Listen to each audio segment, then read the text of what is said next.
परमेश्वर के नाम से सबको जय मसीह की। मैं परमेश्वर का दिल से धन्यवाद करता हूँ इस समय के लिए जो प्रभु ने हमें दिया है। और एक वचन में आपके साथ साझा करना चाहता हूँ। यूहन्ना की किताब उसका 3 अध्याय 16 आयत है। क्योंकि परमेश्वर ने जगत से इतना प्रेम किया कि उसने अपना इकलौता पुत्र दे दिया, ताकि जो कोई विश्वास करे वो नाश ना हो परंतु अनंत जीवन पाए। मैं परमेश्वर को धन्यवाद करता हूँ कि हमारा परमेश्वर एक प्यार करने वाला प्रभु है और उसने दुनिया से इतना प्यार किया कि उसने अपने आप को दुनिया के लिए दे दिया। मैं प्रभु का धन्यवाद करता हूँ। मैं प्रभु की बड़ी स्तुति करता हूँ। और प्रभु के वचन में हम इस प्रकार से पढ़ते हैं कि परमेश्वर का जो कानून है वो भी प्रेम का कानून है। और परमेश्वर जो है वो एक दया सागर है और परमेश्वर जो है तरस करने वाला है। तरस। मैं प्रभु का धन्यवाद करता हूँ कि परमेश्वर स्वर्ग से नीचे उतर आया और परमेश्वर ने इजरायली लोगों से इतना प्यार किया और उन्हें गुलामी के दास्तव से निकाल के उन्हें छुटकारा दिया और एक नया देश दे दिया जिसमें सारी सुविधा हो। गुलामी के देश से निकाल करके एक नया देश जिसमें परमेश्वर का अनुग्रह हो। सो मैं परमेश्वर को धन्यवाद करता हूँ।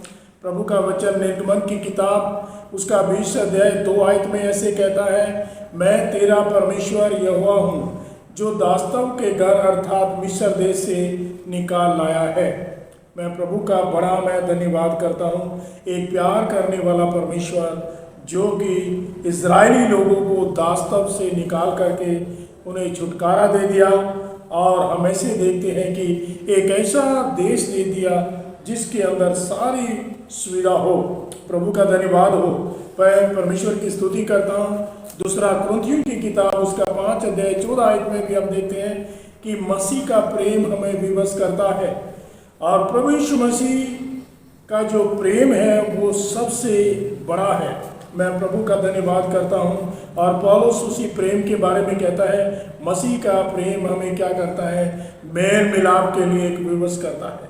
मैं प्रभु की स्तुति करता हूँ। और श्रेष्ठ गीत उसकी 8 अध्याय 7 आयत में भी देखते हैं कि पानी की बाढ़ से भी प्रेम बुझ नहीं सकता, न महानदों से प्रेम डूब सकता है। यदि कोई अपने घर की सारी संपत्ति प्रेम के बदले में दे दे तो भी वह अत्यंत तुच्छ ठहरेगी।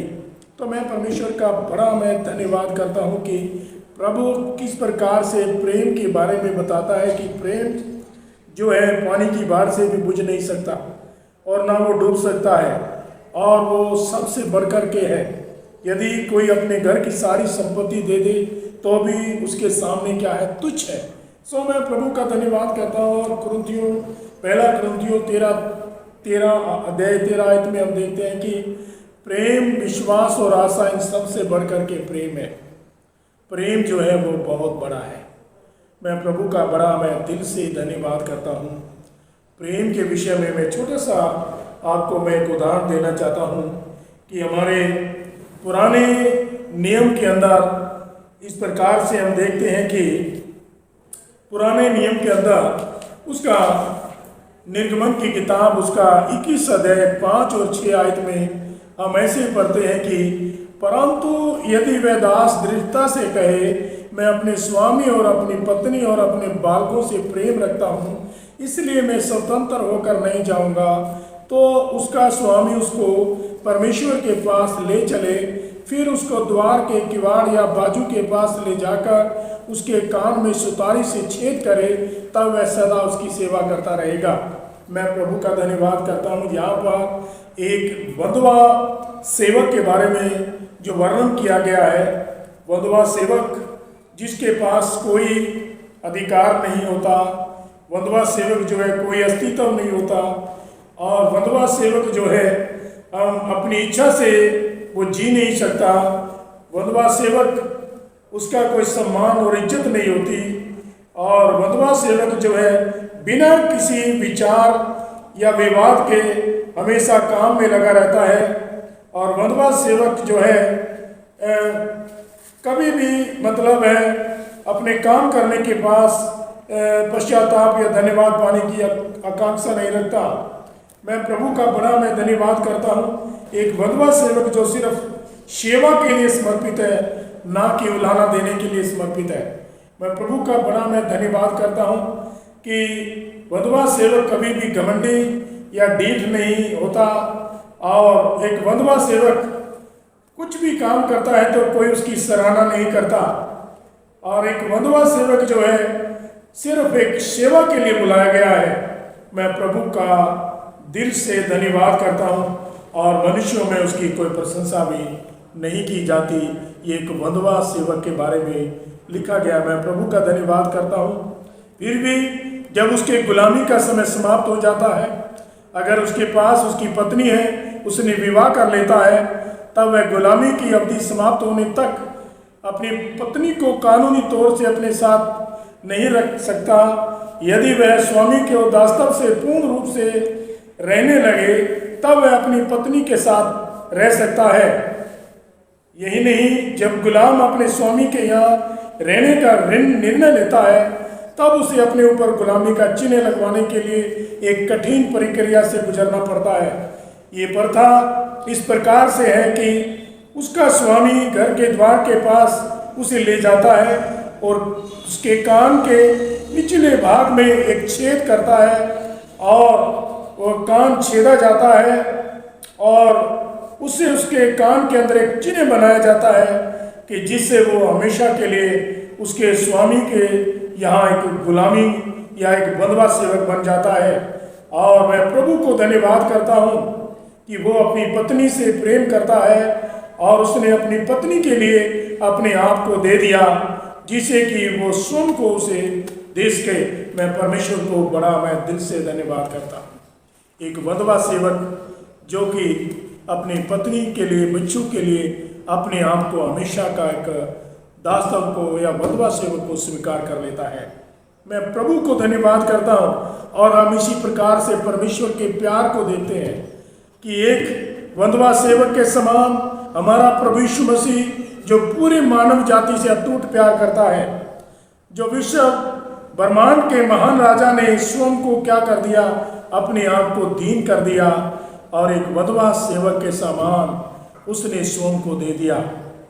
मैं प्रभु को धन्यवाद करता हूँ। यीशु के हाथों और पैरों में कीलें ठोकी गई और उसने अपने आप को पूरी मानव जाति के लिए दे दिया। और वो कहता है कि वो अपने लोगों से प्यार करता है। मैं परमेश्वर को धन्यवाद करता हूँ। मैं प्रभु की स्तुति करता हूँ कि हम उसके प्रेम को देखते हैं, किस प्रकार से उसने अपने आप को दुनिया के लिए दे दिया, जो कि उनसे बहुत प्यार करता है।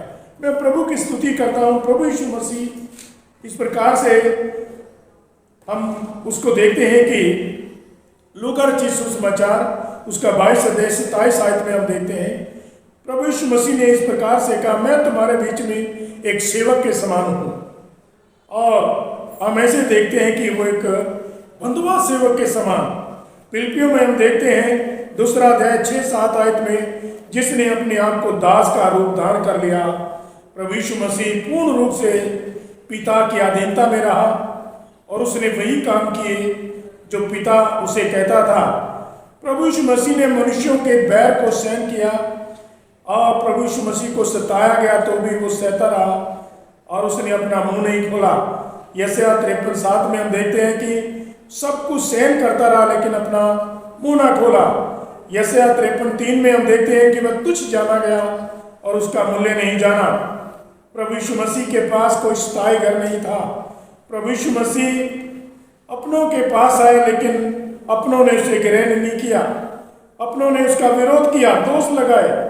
प्रभु यीशु मसीह अपनी इच्छा नहीं, अपने भेजने वाले की इच्छा पूरी करता है। मैं परमेश्वर को धन्यवाद करता हूँ कि हम ऐसे देखते हैं कि प्रभु यीशु मसीह ने पूर्ण रूप से अपने आप को पूरी मानव जाति के लिए दे दिया। और उसने कहा, जो कोई विश्वास करेगा वो नाश ना होगा परंतु अनंत जीवन में प्रवेश करेगा।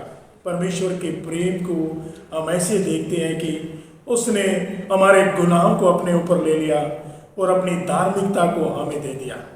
वो हमारे लिए मारा गया, हमारे लिए गाड़ा गया, हमारे लिए तीसरा दिन मुर्दों में से जिंदा हो गया, जो आज भी जिंदा है और सबसे यही कहता है, ए सब बोझ से दबे लोगों मेरे पास आओ, मैं तुम्हें विश्राम दूंगा। तो मैं परमेश्वर को धन्यवाद करता हूँ। ये छोटा सा संदेश सबों के लिए बहुत बड़ा अनुग्रह और एक आशीष का कारण बन जाए। सबको जय मसीह की। आमीन।